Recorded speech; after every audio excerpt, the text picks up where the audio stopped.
গোয়েন্দা সংস্থার হেডকোয়ার্টারে আমার লাস্ট লোকেশন কিভাবে পাওয়া যায় আজকে খোলামেলা বলছে এগুলো আস্তে আস্তে সবই বলে দেবো ইনশাল্লাহ।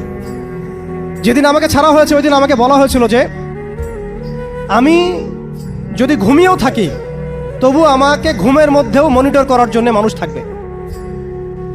রাস্তাঘাটে যাওয়া তো বহুত দূরের কথা, বয়ান দেওয়া তো বহুত দূরের কথা, মাহফিল করা তো বহুত দূরের কথা, দাওয়াতের কাজ করা বহুত দূরের কথা, মিম্বরে দাঁড়ানো বহুত দূরের কথা।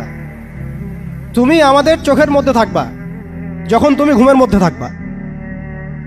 তো এটা আমরা তখন শিখেছি যে মানুষের প্রাইভেট লাইফ বলতে আর কিছু বাকি রাখে নাই তারা। আপনি ফোন নিয়ে যা করতেছেন এভরিথিং তারা মনিটর করতে পারে, এভরিথিং। কাকে মেসেজ করতেছেন, অনেক ভাই তখন আমার সাথে দেখা করতে আসলে আমরা ইগনোর করতাম তার ভালোর জন্যই, বিকজ সে বিপদে পড়বে আমার সাথে দেখা করতে আসলে। এবং আপনি যেটা বলবেন সে বলার জায়গাটা আপনাকে দেওয়া হয় নাই, রাখা হয় নাই, আপনি ট্রিগারের সামনে আছেন। তো আল্লাহ পাকে সন্তুষ্টির জন্য কথা শুনেছি, অনেক সহ্য করেছি, মেনে নিয়েছি, গালি মন্দও খেয়েছি। আর এটাকে সুন্দর করে নাটক সাজানো হয়েছিল যে পারিবারিক কলহের কারণে আত্মগোপনে চলে গেছে। তো পারিবারিক কলহের কারণে আত্মগোপনে আমার সাথে আরো 4 জন কিভাবে গেল, আমার গাড়িও বা কিভাবে গেল।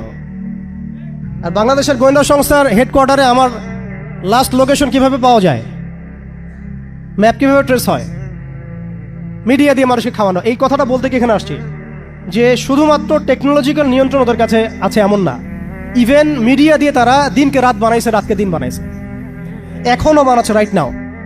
এখন আপনারা এই মিডিয়াদেরকে খুব মাথায় তুলতেছেন, এখন কয়দিন আগে তারা ফ্যাসিস্টের পক্ষে ছিল, আজকে মনে করছেন সে আপনার দলে চলে আসছে। তাদের কোনো ধর্ম থাকে না, মিডিয়ার কোনো ধর্ম থাকে না, যেদিকে